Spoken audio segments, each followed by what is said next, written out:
lên mau bên này kia sang ai lên đây mà không thưa si pi các bạn này thầy anh ơi bây giờ chơi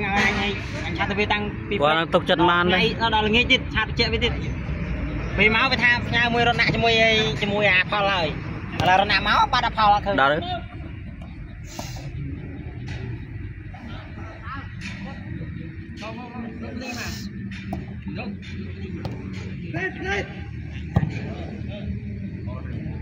Go.